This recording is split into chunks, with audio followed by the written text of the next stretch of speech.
ಏನಾದರೂ ಕೆಲಸ ಅದಕ್ಕೆ ಮುಂಚೆ ನಾನು ಒಂದು ಚಿಕ್ಕ ಪ್ರಶ್ನೆ ಕೇಳ್ಬಿಡ್ತೀನಿ. ಏನು ಗೊತ್ತಾ, ಏನಾದರೂ ಮಾಡೋಕ್ಕೆ ಹೊರಟಿರ್ತೀವಿ ಕೆಲಸ, ಯಾರಾದರೂ ಅದಕ್ಕೆ ಅಡ್ಡಿಪಡಿಸ್ಬಿಟ್ರೆ ಹೆದರ್ಕೊಂಡು ಕುತ್ಕೊಂಡ್ಬಿಡ್ತೀವಿ. ಸುಮಾರು ಜನ ಹಾಗೆ ಮಾಡ್ತಾರೆ, ಹೋಗ್ಲಿ ಬಿಡಪ್ಪ ಯಾಕೆ ತೊಂದರೆ, 4 ಜನ ಬೇಡ ಅಂತಿದಾರಲ್ಲ ಅವರೇ ಕರೆಕ್ಟ್ ಇರ್ಬೋದು. ನಿಮಗೆ ಎಲ್ಲೂ ಕೂಡ ಅನಿಸ್ಲೇ ಇಲ್ಲ ಅಧಿಕಾರಿಗಳು ಬಂದರು ದಬಾಯಿಸಿರ್ಬೋದು, ನಿಮಗೆ ನಮ್ಮ ಕ್ಯಾಮ್ರಾ ಹಿಂದೆ ನಿಮಗೆ ದಬ್ಬಾಳಿಕೆ ಮಾಡಿರ್ಬೋದು. ಇದೆಲ್ಲ ಮಾಡಿದಾಗಲೂ ಕೂಡ ನಾನು ಬಗ್ಬಾರ್ದು ಅನ್ನೋ ಛಲ ಇದೆಯಲ್ಲ, ಹೆಂಗೆ ಬಂತದ್ದು ಅಂತ ಹೇಳಿ. ಹಾಗೆ ಏನೇನು ಕಷ್ಟ ಆಯಿತು ಬಾವಿ ತೋಡೋ ಹೊತ್ತಿಗೆ ಅದನ್ನು ಹೇಳಿ. ಕಷ್ಟ ಅದೇ ನನಗೆ ಕೆಲಸ ಮಾಡಿ ಕಷ್ಟ ಅನ್ನಿಸ್ಲಿಲ್ಲ. ಇವರೆಲ್ಲ ಬಂದು ಮುಚ್ಚಿಬಿಟ್ರಲ್ಲ, ಅದೇ ಭಾಳ ಒಂಥರ ಮಾನಸಿಕ ಆದಂಗೆ ಆಯಿತು. ಒಂದು ವಾರ ನನಗೇನು ಊಟ ತಿಂಡಿ ಏನು ಬೇಡ, ನನಗೆ ಏನು ಮಾಡಬೇಕು, ಇದು ಹೆಂಗೆ ಮಾಡೋದು ಮಾಡಲಿಕ್ಕೆ ಅಂತ ಬಂದುಬಿಟ್ಟಿದ್ದೀನಿ. ಅರ್ಧ ಮಾಡಿದ್ದೀನಿ, ಮುಚ್ಚೋಂಗಿಲ್ಲ ಬಿಡೋಂಗೂ ಇಲ್ಲ, ತೆಗಿಲೇಬೇಕು.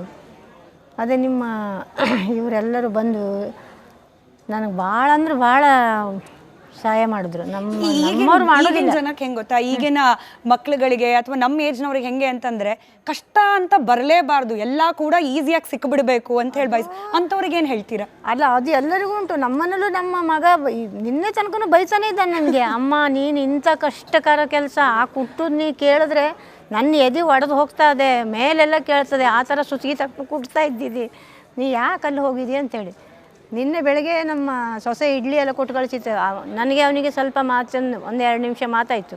ನಾನು ಮಾಡೋಕ್ಕೆ ಹತ್ತಿದ್ದೇನೆ, ಮಾಡ್ತೇನೆ, ಮಾಡ್ಲಿಕ್ಕಾದರೂ ಕೊಡು. ಅವರೆಲ್ಲ ಬಂದರು, ಟಿ ವಿಯರ್ ಬಂದು ನನಗಂತೂ ಸುಗಮ ಮಾಡಿಕೊಟ್ರು. ಈಗ ನೀನು ಮತ್ತೆ ಅಡ್ಗಾಲ ಹಾಕಬೇಡ, ಇಲ್ಲ ಮುಚ್ಚೇ ಬಿಡ್ತೇನೆ. ಕಡೆಗೆ ಅವ್ನು ತಿಂಡಿ ತಗೊಂಡು ಹಾಗೆ ಹೋದ. ಇದು ನಾನು ಮಾಡೋಕ್ಕೆ ನಿಂತೇನೆ, ಮಾಡೇ ಬಿಡ್ತೇನೆ, ನನಗೆ ಊಟ ತಿಂಡಿ ಬೇಕಂತ ಇಲ್ಲ, ನಾನು ಎಷ್ಟೊತ್ತಿಗಾರ ಬಂದು ಮಾಡ್ತೇನೆ ಅಂತೇಳಿ ಏನಾದರೂ ಮಾಡ್ಕ ಅಂತ ಹೋದ ಅವನು. ಆದರೆ ನಮ್ಮ ಹುಡುಗರಿಗೂ ಹೆದರಿಕೆನೇ, ಎಲ್ಲ ಮಕ್ಕಳಿಗೂ ಭಯ ಇರ್ತದೆ. ಅವ್ರಿಗೆ ಬೇಡ ನಾವಿದ್ದೀರ ಯಾಕೆ ಮಾಡಬೇಕು, ಇಷ್ಟು ದೊಡ್ಡ ಮೈಮುರಿ ಕೆಲಸ ಬೇಡ ನಿನಗೆ ಯಾಕೆ. ಆದರೆ ನಿಮಗೆ ನೋಡಿ, ಮಗ ಬೈದ, ಆದರೆ ಸೊಸೆ ನಿಮ್ಗೆ ಸಪೋರ್ಟ್ ಮಾಡಿದ್ರು. ಸೊಸೆ ಬಹಳ ಸ್ಟ್ರಾಂಗ್ ಆಗಿ ನಿಮ್ಮ ಜೊತೆ ನಿಂತ್ಕೊಂಡ್ರು ಮಾಡಲೇಬೇಕು ಅಂತ. ನನಗೊಂದು ಆಶ್ಚರ್ಯ ಆಗೋದು, ಬೆಳಿಗ್ಗೆ ಎಷ್ಟು ಗಂಟೆಯಿಂದ ಶುರು ಮಾಡ್ತಾ ಇದ್ರಿ? ಈಗ ಬೇರೆ ಕೆಲಸ ಇತ್ತಲ್ಲ ನಿಮಗೆ? ಬೆಳಗ್ಗೆ ನಾನು 6 ಗಂಟೆಗೆ ಹೋಗ್ಬಿಡ್ತೇನೆ. 6 ಗಂಟೆಗೆ ಒಬ್ಬರೇ ಇಳಿಯೋದ? ನಾನು ಮುಖ ತೊಳೆದು ದೇವ್ರ ಹತ್ರ ದೀಪ ಅವಳು ಹಚ್ಚೋದು ಲೇಟ್ ಆದ್ರೆ ನಾನು ಹಚ್ಚಿ, ನಾ ಸ್ವಲ್ಪ ಬೇಗ ಎದ್ದವಳು, ದೇವ್ರಿಗೆ ಕೈ ಮುಕ್ಕೊಂಡು ನಾ ಹೊಂಟು ಬಿಡ್ತೇನೆ. ಕರಿ ಚಾ ಕುಡಿತೀನಿ ನಾನು, ಹಾಲು ಹಾಕಿದ್ದು ಕುಡಿಯೋದಿಲ್ಲ. ಒಂದು ಸಿಂಗಲ್ ಚಾ ಕುಡಿದು ಹೊಂಟು ಬಿಡ್ತೇನೆ. ಮತ್ತೆ 12:30 1 ಗಂಟೆ ತನಕ ನಾನು ಅಲ್ಲೇ ಇರ್ತೇನೆ. 1 ಗಂಟೆ ತನಕ, ಬೆಳಿಗ್ಗೆ 6 ಗಂಟೆಯಿಂದ ಒಂದಾದ್ರೂ ಅಜ್ಜಿ ನನ್ನ ಮನಸ್ಸಿಗೆ ಅಷ್ಟು ಸಮಾಧಾನ ಆಗೋಷ್ಟು ಕೆಲಸ ಆಗಬೇಕು, ಇಲ್ಲ ನಾ ಮನೆಗೆ ಬರೋದಿಲ್ಲ. ಆ ಕೆಲಸ ಹೇಳಲ್ಲ, ಯಾವ ಕೆಲಸಕ್ಕೆ ಹೋದ್ರೂ ನನಗೆ ಒಂದಿಷ್ಟು ಕೆಲಸ ನಂದು ಒಂದು ಇದಿರ್ತದೆ, ಅದು ಅಷ್ಟು ಕೆಲಸ ಆದಾಗ ನಾನು ಸಮಾಧಾನ ಊಟ ಮಾಡ್ತೇನೆ, ಇಲ್ಲ ನಾ ಊಟನೇ. ನನಗೆ ಏನಮ್ಮ ಗೊತ್ತಾ ಆಶ್ಚರ್ಯ ಆಗೋದು, ಈಗ ಬಾವಿ ತೋಡೋದು ನಾವು ನೋಡಿರ್ತೀವಿ, ಒಬ್ರು ತೋಡ್ತಾ ಇರ್ತಾರೆ, ಇನ್ನೊಬ್ರು ಆ ಮಣ್ಣನ್ನು ಎತ್ತಾ ಇರ್ತಾರೆ.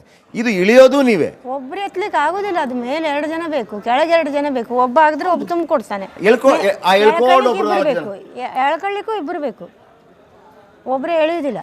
ಅದು ಒಂದೇ ಬುಟ್ಟಿ ಎಳಿತಾರೆ ಅವರು. ನನ್ನ 3 ಬುಟ್ಟಿ ನಂದಂದ್ರೆ 3 ಜನರು ನನ್ನ ಹತ್ರ ಇದ್ದಾರೆ ಹೇಳಾಯ್ತು. 3 ಬುಟ್ಟಿ, 3 ಜನ ಕೆಲಸಗಾರರು ನಂದು. ನಾವು ಒಂದ್ಸಲ ಇಳಿತೇನೆ, ಮೇಲೆ ಹತ್ತೇನೆ, ಅಲ್ಲಿ 3 ಜನರ ಕೆಲಸ 35 ದಿವಸದಲ್ಲಿ ಆಗೋಯ್ತಾ? ಹೌದು, 35 ದಿವಸದಲ್ಲಿ 50 ಎಷ್ಟು ಅಡಿ? ಈಗ 55 ಆಗ್ಲಿಕ್ಕೆ ಬಂದದೆ. ಅಂದ್ರೆ 35 ದಿವಸದಲ್ಲಿ 55 ಅಡಿ ಅಂತಂದ್ರೆ 1.5 ಅಡಿ ದಿವಸಕ್ಕೆ, 1.5 2 ಅಡಿ, ಹತ್ರ 2 ಅಡಿ.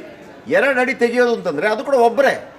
ಈಗ ಮಣ್ಣು ತೆಗೆದು ಯಾರೋ ಎತ್ಕೊಂಡು ಹೋಗ್ತಾರೆ, ಒಂದು ಬಟ್ಟಿ ಬರುತ್ತೆ, ಅದಕ್ಕೆ ಹಾಕಿದ್ರೆ ಆಯ್ತು ಕೆಳಗಿಂದ. ಅಲ್ಲ, ಮಣ್ಣಿವರೇ ತೆಗಿಬೇಕು, ಬಟ್ಟಿಗೆ ಹಾಕಬೇಕು, ಆಮೇಲೆ ಹೊತ್ಕೊಂಡು ಬರಬೇಕು, ಸೈಡ್ಗೆ ಆಗಬೇಕು, ಮತ್ತೆ ಇಳಿಬೇಕು, ಮತ್ತೆ ಮಾಡಬೇಕು.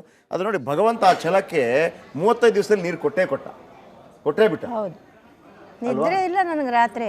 ಇದು ಮತ್ತೆ ಗಲಾಟೆ ಆಯಿತು ಪಾಪ. ನಿಮ್ಮನ್ನ 6 ಕನ್ನಡದವ್ರು ನೀವು 2 ಸಲ ನಮ್ಗೆ ನಿಮ್ಮ ಇವ್ರನ್ನೆಲ್ಲ ಕಳಿಸಿದ್ರಿ, ತುಂಬ ಅದು ಬೇಜಾರಾಯಿತು. ನನ್ನಿಂದ ಎಷ್ಟು ಜನರಿಗೆ ನಾನು ತೊಂದರೆ ಕೊಟ್ಟೆ. ಬೆಂಗಳೂರಿಂದ ಬಂದರು, ಇವೆಲ್ಲ ಬೇಜಾರು. ನಮ್ಮ ಹುಡುಗ ಹೇಳೋದು, ನೀವು ನೋಡು ಅವ್ರು ಬೆಂಗಳೂರಿಂದ ಬಂದರು, ನೀನು ಇದು ಮಾಡ್ತಿದ್ರೆ ಅವರಿಗೆಲ್ಲ ತಾಪತ್ರೆ ಇಲ್ಲಾಗಿತ್ತು, ನೀವು ಏನು ಮಾಡೋಕತ್ತಿದ್ದಿ, ಯಾರಿಗೂ ಕೇಳಿದೆಯಾ ಅಂಥೇಳಿ ಎಲ್ಲ ಬೇಜಾರ. ರಾತ್ರಿ 3 ಗಂಟೆ 2 ಗಂಟೆಗೆ ಹೇಳೋದು. ಸ್ವಲ್ಪ ಕಪ್ಪ ಇದ್ದರೆ ಮನೆ ಗಿಡಗೆಲ್ಲ ನೀರು ಎತ್ತೆತ್ತು ಹಾಕೋದು ಬಾವಿಯಿಂದವ, ಎದುರಿಗಿದ್ದು ಗಿಡಕ್ಕೆಲ್ಲವ. ಮತ್ತು ಸ್ವಲ್ಪ ಬೆಳಕಾದ್ಕೊಳ್ಳೇ ಹೊಂಟು ಬಿಡೋದು. ಇದೇ ಮಾಡ್ತಾ ಬಂದೆ. ಏನೋ ದೇವರು ಇವತ್ತು ನಿನ್ನೆ ಗಂಗೆ ತೋರಿಸ್ದ ನನಗೆ, ಅದು ಎಲ್ಲಿಲ್ದದ್ದು ಖುಷಿ ನನಗೆ. ಆಮೇಲೆ ಎಲ್ಲ ನೀರೆಲ್ಲ ಬಂದ ನಂತರ ಒಮ್ಮೆ ನೀವು ಮುಚ್ತೀನಿ ಅಂತ ಒಮ್ಮೆ ಹೋಗ್ತೀರಿ, ನೀವು ಭಾಳ ಕೋಪದಲ್ಲಿ ಮುಚ್ಚಿಬಿಡ್ತೀನಿ ಅಂತೇಳಿ. ನಮ್ಮ ದಿವಿತ್ ಕೂಡ ಇರ್ತಾರೆ, ಯಾಕಂದರೆ ಅಲ್ಲಿ ಹಲಗೆ ಎಲ್ಲ ಹಾಕಿರ್ತಾರೆ. ನಿಮಗೆ ಹಲಗೆ ಹಾಕಿ ಮುಚ್ಚಿದ್ರು ಅಂತ ಒಮ್ಮೆ ಅನಿಸ್ತಲ್ಲ, ಅಲ್ಲಿ ಮುಚ್ಚಿದ್ರಲ್ವಾ, ಆಗ ನಿಮ್ಗೆ ಅದನ್ನು ನೋಡಿದಾಗ ಏನು ಅನಿಸ್ತು? ಅಯ್ಯೋ ಆವಾಗ ತುಂಬ ಬೇಜಾರ. ಇದು ಬೇಡ ನಮಗೆ, ಅವರಿಗೂ ತ್ರಾಸ ಬೇಡ. ಮತ್ತು ನಾವು ನಿಮ್ಮನ್ನು ನಮ್ಮ ಹುಡುಗನೂ ಹೇಳ್ತಾನೆ, ಅಲ್ಲಿಂದ ನಿಮ್ಮ ಸಲ ಎಷ್ಟು ಸಲ ಓಡಿ ಬಂದರು ಅವರು. 15 ದಿನವೂ ಇಲ್ಲೇ ಇದ್ದಂಗಿದ್ರು. ನಿಂಗೆ ಇದೆಲ್ಲ ಯಾಕೆ ಬೇಕಿತ್ತು, ಮಂದಿಗೆಲ್ಲ ತೊಂದರೆ ಕೊಡ್ತೀನಿ, ಎಲ್ಲರಿಗೂ ತೊಂದರೆ ಕೊಡ್ತಾಳೆ.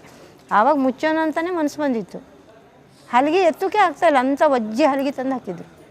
ಆ ಮಕ್ಕಳೆಲ್ಲ ನೀರು ಕುಡಿದ್ರ ಆಮೇಲೆ? ಹೌದು, ಎಲ್ಲರೂ. ಆ ಮಕ್ಕಳಿಗೆಲ್ಲ ಗೊತ್ತಾಗತ್ತಾ ನೀವು ಇದಕ್ಕಾಗಿ ಹೋರಾಟ ಮಾಡಿದ್ದೀರಿ, ನೀರಿಗಾಗಿ ಹೋರಾಟ ಮಾಡಿದ್ದೀರಿ? ಇವತ್ತು ಪಾಪ ನೀರು ಕುಡಿತವೆ, ಅದಕ್ಕೆ ಗೊತ್ತಿರೋದಿಲ್ಲ ಇವ್ರು ಯಾವುದಕ್ಕೆ ಹೋರಾಟ ಮಾಡಿದ್ದಾರೆ. ಮಕ್ಕಳು ಹುಷಾರಿ, ನಾವು ಮುಂಚಿನ ಮಕ್ಕಳ ಥರ ಅಲ್ಲ. ಈಗ 40 ವರ್ಷದ ಹಿಂದಿನ ಮಕ್ಕಳು ಒಂಥರ ದಡ್ಡರಂಗೆ ಎಲ್ಲ ಬಿದ್ಕೊಂಡು ಎಲ್ಲ ಎತ್ಕೊಳ್ತಿದ್ರು 40-50 ವರ್ಷದ ಹಿಂದೆ. ಈಗಿನ ಮಕ್ಕಳಿಗೆ ಎಲ್ಲದೂ ತಿಳಿತದೆ. ನಮ್ಮ ಸಣ್ಣ ಹುಡುಗ 3 ವರ್ಷ ಸ್ನಾನ ಮಾಡಿಸೋಕೋದಾಗ ಅಜ್ಜಿ ನೀರು ಬಂತು, ಅಜ್ಜಿ ನೀರು ಬಂತು ಕೇಳ್ತಾನೆ. ಖುಷಿ ಅಲ್ಲ ನಿಮಗೆ? ಅದೇ ಖುಷಿ. ಆ ದೇವ್ರಿಗೆ ನಾನು ಎಷ್ಟು ಕೋಟಿ ನಮನ ಮಾಡಬೇಕು ಆ ದೇವರಿಗೆ.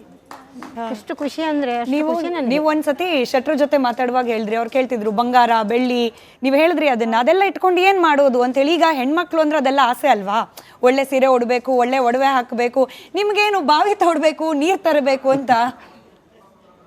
ನಮಗೆ ಒಳ್ಳೆ ಸೀರೆ ಉಡಬೇಕು, ಒಡೆ ಹಾಕಬೇಕು ಎಲ್ಲ ಇರ್ತದೆ. ಆದರೂ ನೀರು ಇಲ್ಲದಿದ್ರೆ ನಮ್ಗೆ ಏನೇನೂ ಮಾಡ್ಲಿಕ್ಕಾಗೋದಿಲ್ಲ.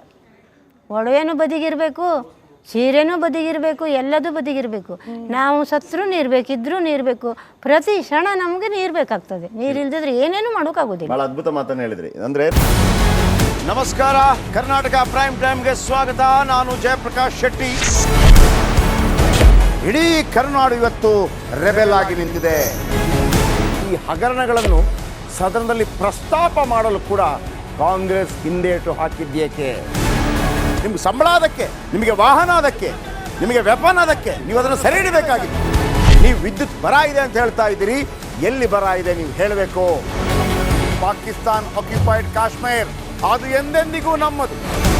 40 ಮೆಷಿನ್ಗಳು ತಂದಿತ್ತು ನೋಟ್ ಎಣಿಸುವುದಕ್ಕೆ, ಅದೇ ಹಾಳಾಯಿತು. ಮಥುರಾದ ಗಲಾಟೆ ಇದೆಯಲ್ಲ, ಅದು ಸ್ಥಳೀಯವಾಗಿ ಕೂತು ಪರಿಹರಿಸಬಹುದಾದಂಥ ಕಾನೂನಿದೆ. ಗ್ಯಾರಂಟಿ ಯೋಜನೆಯಿಂದ ನಷ್ಟ ಆಗಿದೆ, ಲಾಭ ಆಗಿದೆ, ದಯವಿಟ್ಟು ಹೇಳಿ. Dawood Ibrahim most wanted criminal ಯಾವಾಗಾದ ಅಂದರೆ ಇಲ್ಲಿ ತನಕ ಭಾರತ ದೇಶದಲ್ಲಿ ಓರ್ವ ದಲಿತ ಪ್ರಧಾನಿಯಾದಂಥ ಇತಿಹಾಸವೇ ಇಲ್ಲ. ರಿಪಬ್ಲಿಕ್ ವರ್ಲ್ಡ್ ಆಪ್ ಇದು ಕೇವಲ ಅಪ್ಲಿಕೇಶನ್ ಅಲ್ಲ, ಸಮಗ್ರ ಸುದ್ದಿಗಳ ಸಂಪರ್ಕ ಮಾರ್ಗಕ್ಕೆ ಕ್ರಾಂತಿಕಾರಿ ಬದಲಾವಣೆ. ರಿಪಬ್ಲಿಕ್ ವರ್ಲ್ಡ್ ಆಪ್ ಕೇವಲ ಸುದ್ದಿ ಅಪ್ಲಿಕೇಶನ್ ಅನ್ನ ಪರಿಚಯ ಮಾಡ್ತಾ ಇಲ್ಲ, ಬದಲಾಗಿ ಡಿಜಿಟಲ್ ಸುದ್ದಿ ಬಳಕೆಯ ಹೊಸ ಯುಗಕ್ಕೆ ನಾಂದಿ ಹಾಡ್ತಾ ಇದೆ. ಇದೊಂದು ಬ್ರೇಕಿಂಗ್ ನ್ಯೂಸ್, ಪ್ರಭಾವಶಾಲಿ ಕಾರ್ಯಕ್ರಮಗಳಿಗೆ ಗಟ್ಟಿಯಾದ ವೇದಿಕೆ. ರಿಪಬ್ಲಿಕ್ ವರ್ಲ್ಡ್ ಅಪ್ಲಿಕೇಶನ್ ಈಗ ಲೈವ್ ಆಗಿದೆ. ಗೂಗಲ್ ಪ್ಲೇ ಸ್ಟೋರ್ ಮತ್ತು ಆಪಲ್ ಆಪ್ ಸ್ಟೋರ್ ಎರಡರಲ್ಲೂ ಲಭ್ಯವಿದೆ. ಈಗಲೇ ಡೌನ್ಲೋಡ್ ಮಾಡಿ.